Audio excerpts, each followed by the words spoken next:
Pleasure to meet you. Introduce the next speaker, Josney Novakovsky from Universidade Federal de São Carlos, and he's going to talk about local uniformization and sensibility finite generation of valuation rings.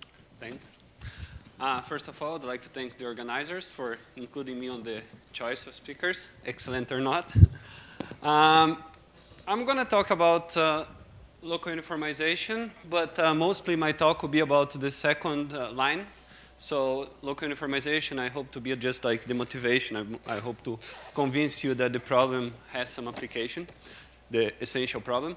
So what's local uniformization? So I'll start with a valued field. And I'll take an R, a local ring.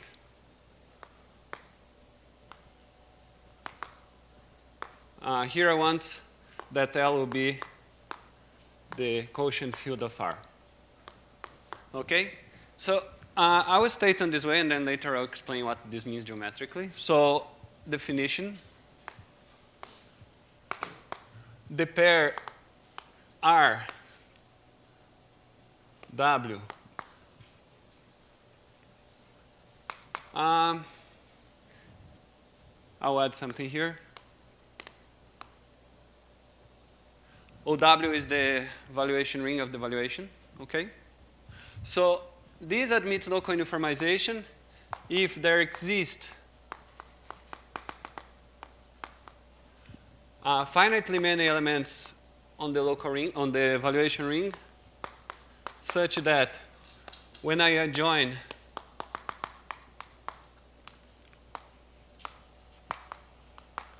a regular local ring. Okay? So what am I asking to is to find, given a ring, I want to find some elements that when I adjoin and localize, it gives me a regular local ring. Okay? So what is the motivation and what this has to do with singularities? So the idea is that the local uniformization is the local form of resolution of singularities. Why so? If I have an algebraic variety X, to find a resolution of singularities for it is to find a birational proper map such that X prime is non-singular, right? So this is resolution of singularities. Local uniformization, instead of doing that, I do not look to try to find a variety X prime that is non-singular for every point. I just want to pick points and say, okay, I have the initial point, I want to find another point that is non-singular. And this can be done by valuation. So what is the general question of local uniformization is to find the center of the given valuation, in this case I'm denoting by W, on the new variety is non-singular.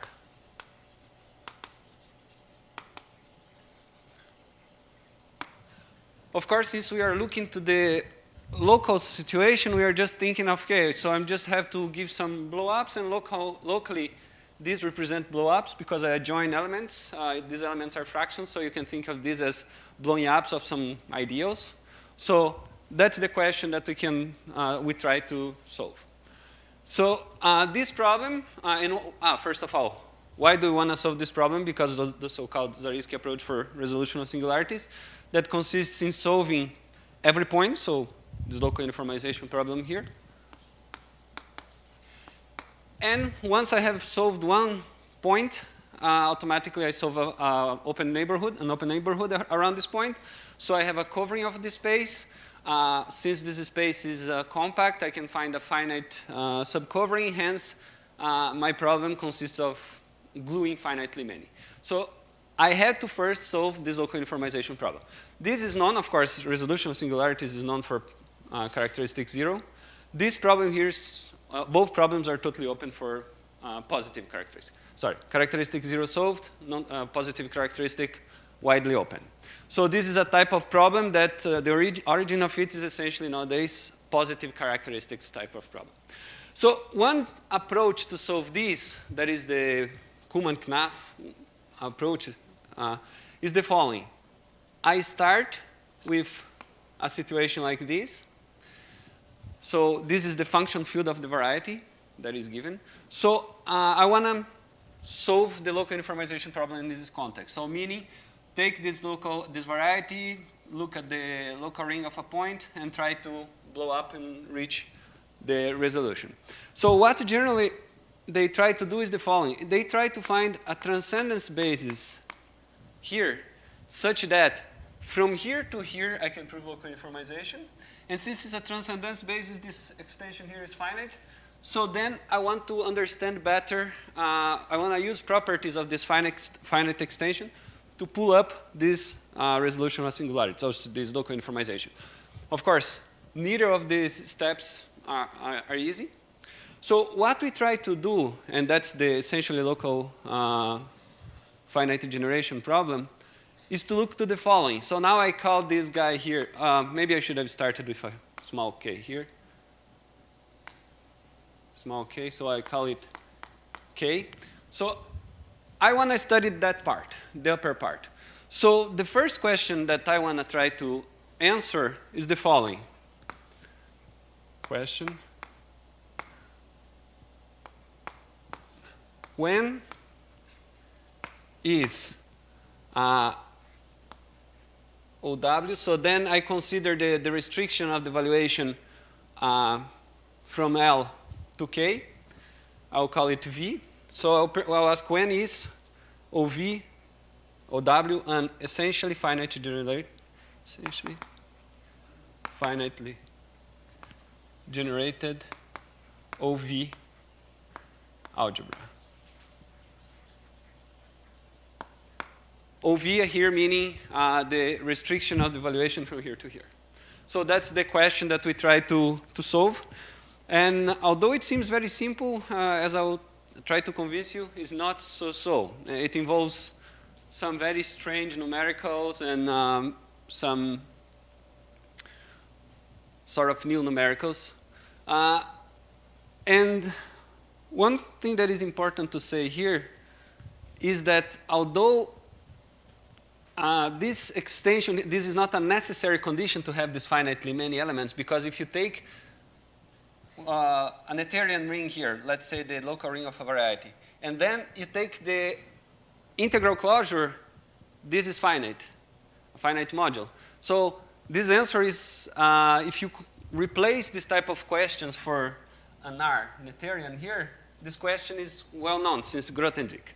So here also comes another side of these questions, because many people have this philosophy that valuation rings, they kind of, although they are never Noetherian or almost never Noetherian, they share some properties with Noetherian local rings. So we know that this property of being essentially finite generated is true for Noetherian rings. We want to see whether they are also true for valuation rings. Okay?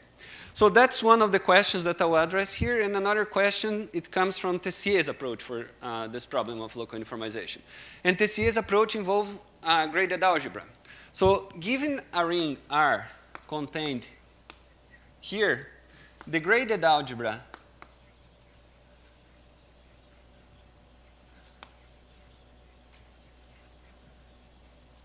of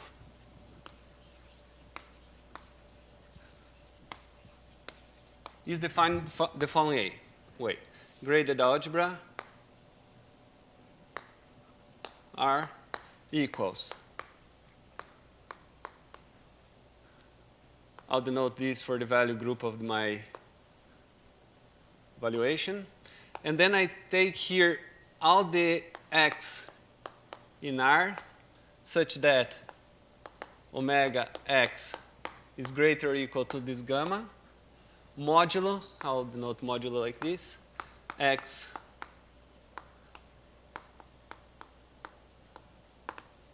okay? So the component of degree 0, as you can see, is nothing more, nothing less than the residue field of the valuation, because the component, this part here, if gamma is equals to 0 is the evaluation ring, and this is the maximal ideal. So this is the quotient of these two objects. And with the same idea, Kutkowski has worked a lot the type of questions here. If I have a ring here and I have a ring here, I can look to the graded algebras, corresponding graded algebras, and I can ask again whether these graded algebras are finitely generated.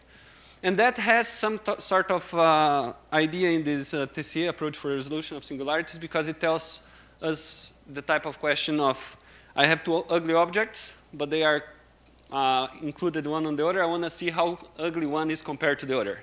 So that's kind of the philosophy that one wants to understand with this type of the question. Question 2, when, of course, I will focus is graded algebra is a finitely generated graded VOV algebra. So I'm just asking for the case when I'm considering the valuation rings as my R here, okay?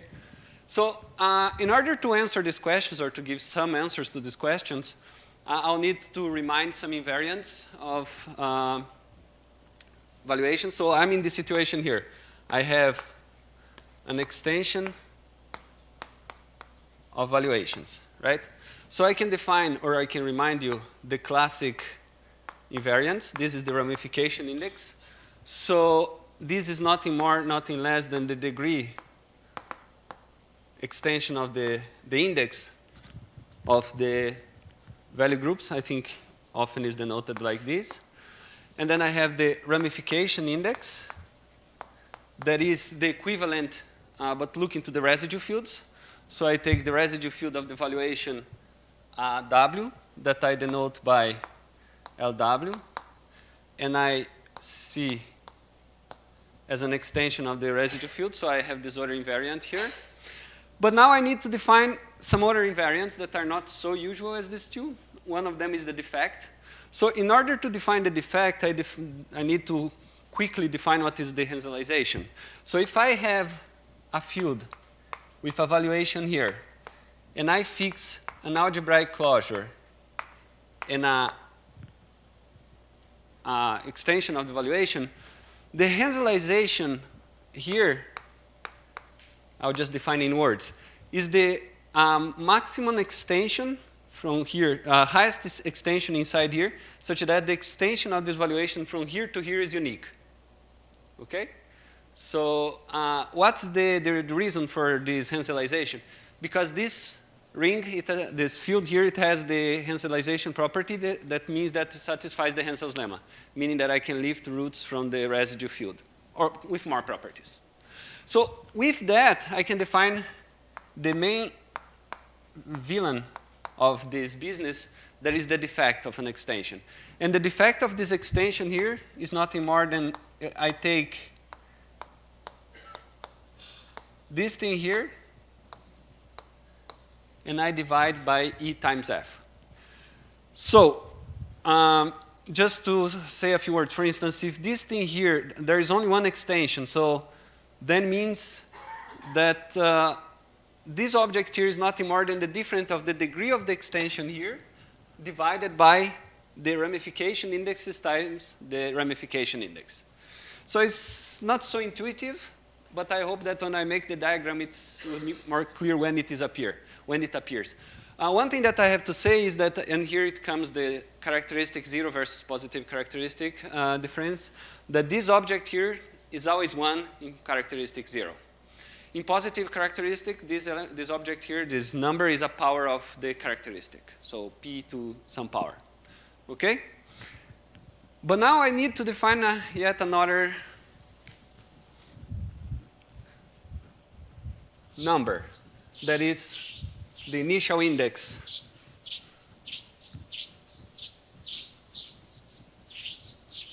So now I'll change a little bit and I'll consider an extension of ordered abelian groups.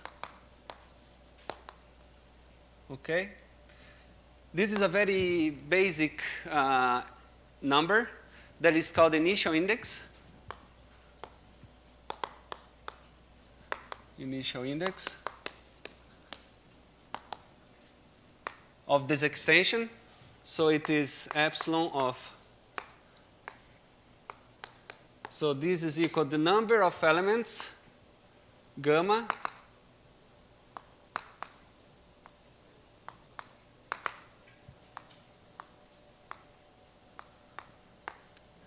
so I'll explain what this means. So I take all the non-negative elements on the upper group, and I look to the elements on the lower group such that are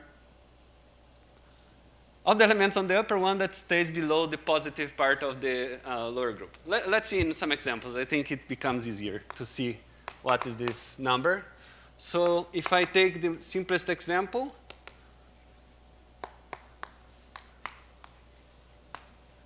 and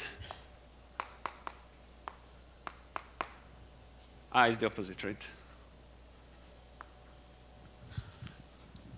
So what happens? In this case, it's equal to the number of whom? 0, 1, and minus 1.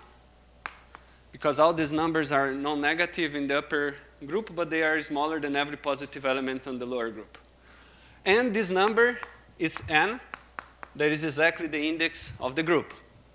But this does not always have to be satisfied. For instance, if I take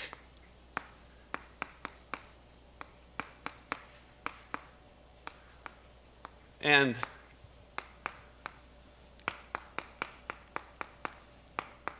right? So what happens here? There's nobody, right? Except 0.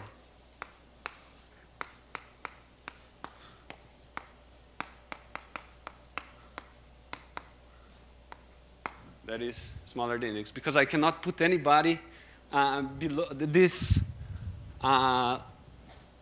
The positive part of this group, it converts to 0, so I cannot do much. Okay? So what does this thing have to do with what I started saying? So I'll put a list of statements. Consider the following statements. 1.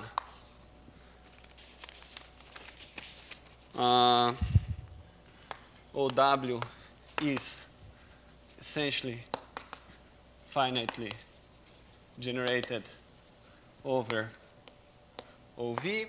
My second question, or now I'm putting as statements, graded algebra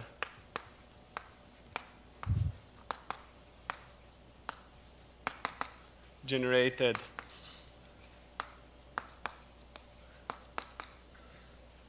algebra. 3, I take the semigroup of non-negative elements here has finite index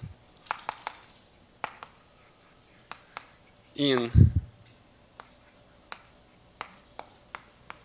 so here should be V. 4, the integral closure of, I'll give a name, of OV in L is a finitely generated OV algebra. The 5, which we'll see that is equivalent, module. And then 6, 7, 8. So 6 says that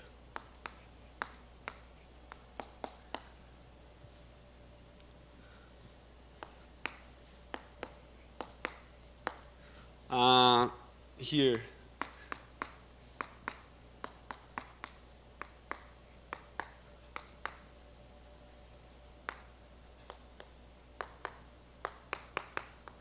and my 8th condition says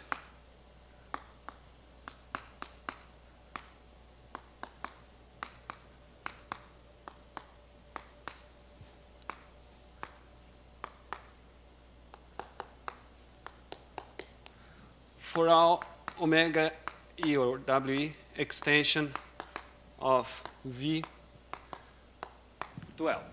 Okay?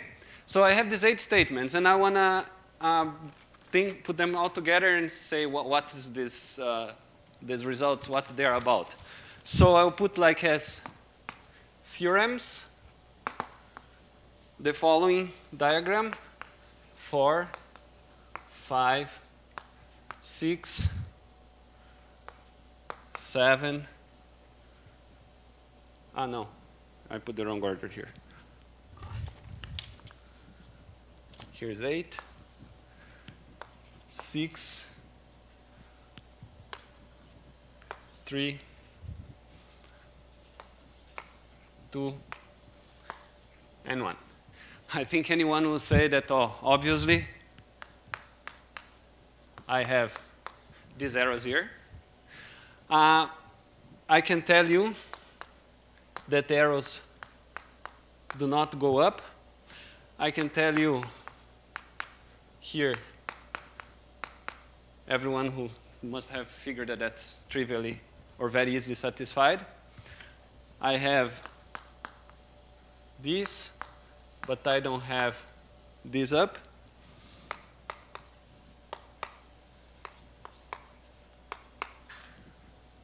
And I have this arrow. So I have all this diagram here. So now I can tell you a little more about what these things means. And as I said, obviously, these going down arrows are trivial. So I'll put as a remark.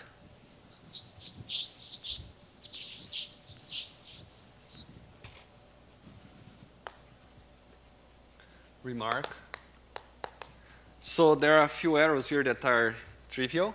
So 8, 7, 6, and are trivial.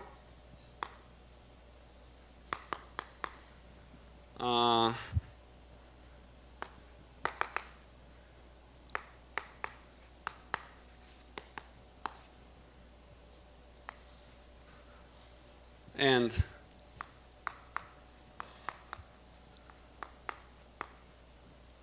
are easy. I'll put here also that the non-implications are also easy. So 4 implies 5 is basic commutative algebra, very first results in the course. That 4 implies 1 is also very easy because in this situation, every evaluation ring up there is nothing more, nothing less than the localization of the integral closure in some prime ideal. Exactly what the condition 1 is required. So these are easy. Now we'll start to talk about the more interesting ones. I3, that is 5, if and only if 8 is a result in Ender's book.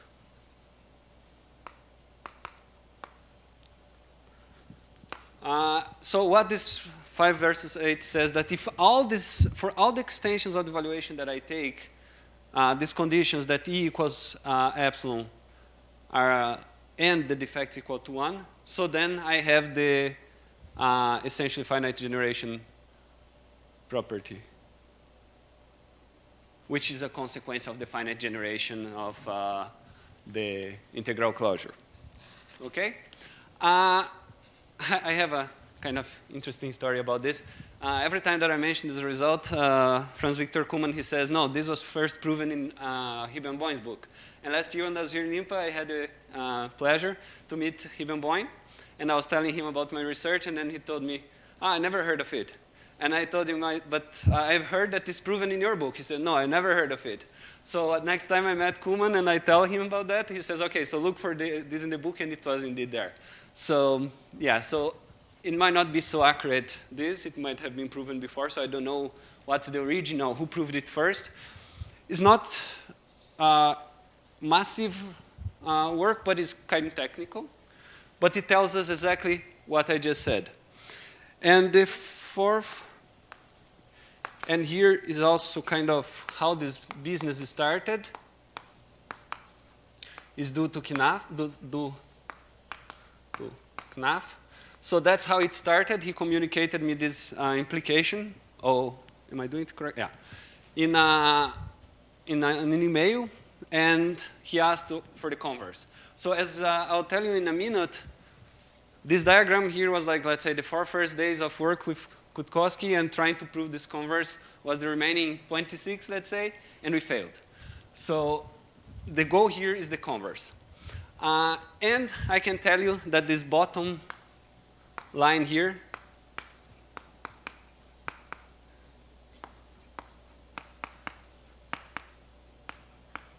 is technical.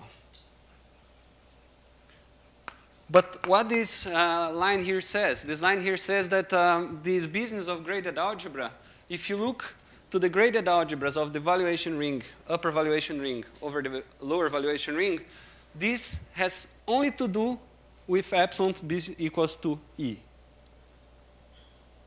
Yeah, only this business, it has to do with this funny character. So that example that I presented here, it was an example where the graded algebra will fail to be finite graded algebra over the lower, finite algebra over this one. So it's kind of strange. And moreover, this also has to do, so you see that each line here, it has some different flavor, right? Because the tree, as you can see, it has to do with the semigroups of the valuations.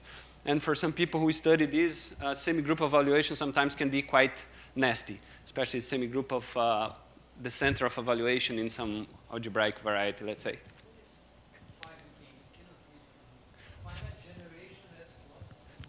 The item? Yes, only finite module. So, you know, since we are in integral extension is the same. It's just for the sake of the classic result on excellent rings. Okay, so now I'm going to tell you what we know about the converse. As I said, the converse, meaning 7 implies 1. So the first thing that I'll tell you is that, so conjecture, I'll put like this. So meaning, if I assume that for that valuation that I have fixed, for the fixed extension, if the equals epsilon and the defect is equals to 1, I want to have this finite extension of the essentially finite generation of the valuation rings. That was why we started to study this from the beginning. So from the result of Endler, you see, if I find a situation that these two things are equivalent, we are done, right? Because then I can go from here. So if I have equivalence, if I have this equivalent, this means that is not true in general, that never happens. So in situations where these things implies, I can go there and I can get the converse.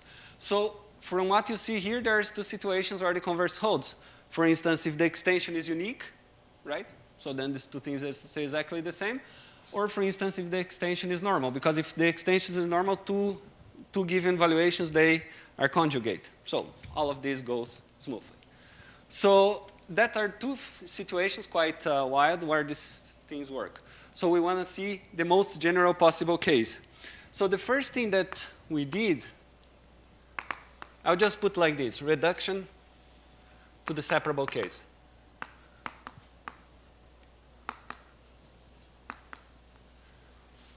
Remembering that the situation that I'm dealing here is a finite extension, doesn't need to be separable. So what we did here is very silly because this epsilon that I defined, a priori nobody knows that is multiplicative. But if it is, then you can use like the multiplicativity to break down in 2 parts.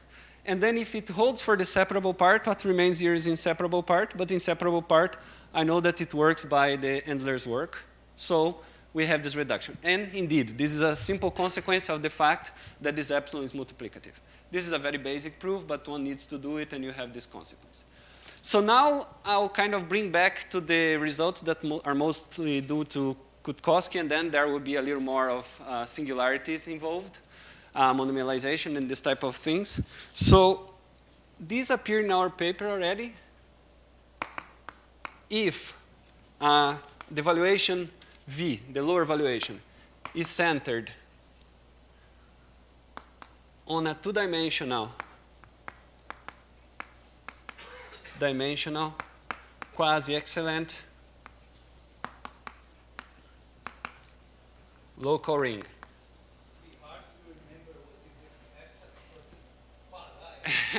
Yeah, for the contest here is like a word where things go smoothly. So I think that the classic answer is like that Grothendieck proved that the minimal class where of resolution of singularities can work or may work is this class. So out of the definition, out of this becomes a little bit irrelevant. So this is the widest category that I would like to prove, that I might expect to prove local uniformization or resolution of singularities.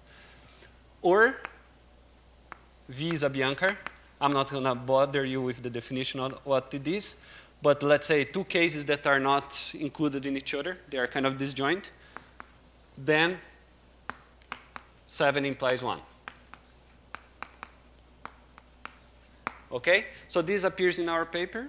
And then I have to say one recent communication by Kutkowski. I think he posted on arXiv even this year, but he sent me November, December last year. If characteristic, then 7 implies 1. So as I joke, this type of problems are problems that we have to look in positive characteristic, in all characteristics, but only make sense in positive characteristic. But we have to deal with the zero characteristic, and yes, one has to prove it. And I can tell you very briefly what is Kutkowski's approach, or the approach of what appears in our paper already. I'll just do a diagram, and I hope that this diagram will kind of give a flavor of how it goes. So I have here L, and I have here K. I have my OW, and I have here my OV. He already assumes that it's separable. I think in some situations it might be useful. So in all these three cases here, two-dimensional, a Biancar, or characteristic 0, he starts by picking a ring, a Noetherian ring here, S. I'm going to go this way. And then, you see, this is kind of contradictory because I want to use this to prove some sort of resolution of singularities, but to prove this, he starts assuming resolution of singularities. So you see that this is not exactly this situation where we want to prove this theorem, but it's the best that we could prove. So what he does, he picks an R0, S0, regular. So he uses resolution of singularities here. Okay, it's not so explicit. But then, not only that, here he picks another extension, R1, S1, and here he guarantees monomial. So here he uses his results on monomialization of maps, but on the local case. And you see that this type of monomialization are known to not be satisfied when we have the defect. So you see that the things are going more or less in the direction that one would expect, of the direction of the conjecture. And then from here up, I would just write like this. It's stable. So in the sense that he can reach this object here. Okay, so I'm forgetting to say something.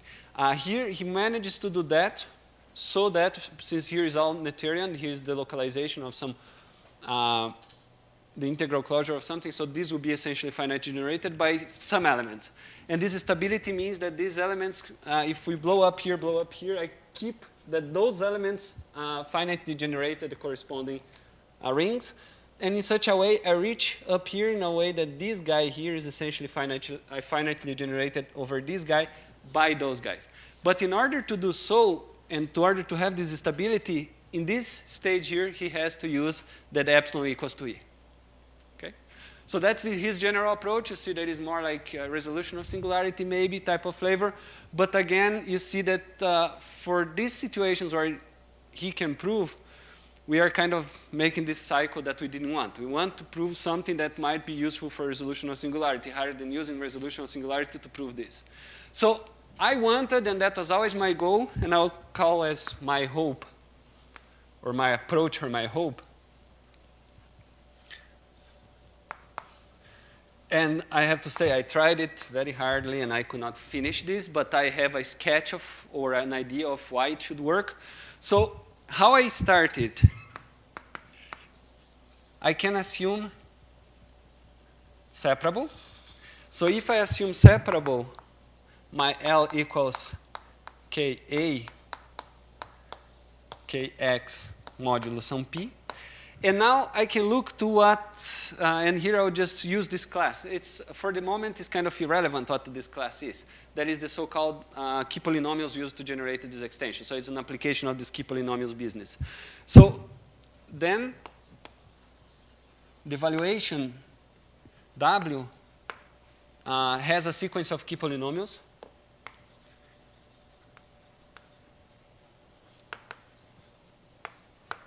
Key polynomials that I'll denote by this. And because this is an algebraic extension, all the polynomials degree of Q smaller or equal degree of P for every Q on this class of key polynomials. So just in a few words, what is the sequence of key polynomials? I have an extension evaluation. Sequence of key polynomials are exactly those polynomials that allow us to have jumps. Because if you start with a valuation, you can define a monomial valuation. This monomial valuation is smaller than the given one. So there will be some polynomials that might have this so-called jump. So these key polynomials are minimal elements with some type of minimality that allow such jumps. And then, I will erase here because it will be closer. The second step, and this I could prove, and that's the only reason why I'm telling you, so that we will see that one of these conditions are more clearly understood than the other. If E equals to epsilon, then there exists for every Q, there exists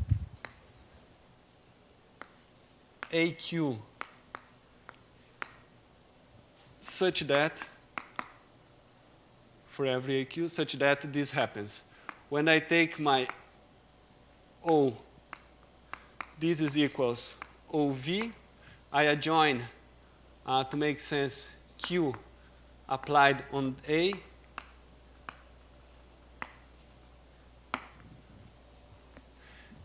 such that Q, you see, and I do not need to localize. So this is telling me that if I can manage to find a finite sequence of key polynomials, then I'm done. But of course, this is not the case. And the reason why I'm saying this is because when I have, you see, when I have the E equals to epsilon, this clearly tells me how I can find these A's here. So it tells us that this is just to sort of the first filter. The second filter must be given by valuations, by the defect. So, and here is where the hope lies. If defect equals 1, then I can choose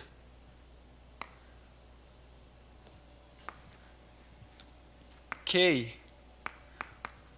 for every, so I'll denote like this, Ki for every I equals 1 to the degree of P.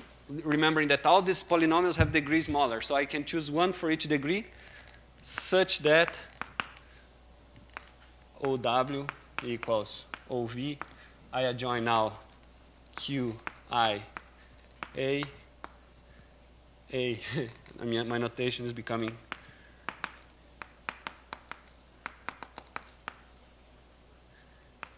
and for that to happen now, I have to localize. Okay, so just to conclude, I would say that yes, although this is a hope, I do have reasons to believe that it's true. Examples have shown that this happens in this situation and the whole theory. But the last thing that I want to say is the following. This relation between the defect and key polynomials is something so obscure that is not clearly understood. So this is the classic kill a fly with a bullet. So yeah, but that at least gives me some hope. Okay, thank you.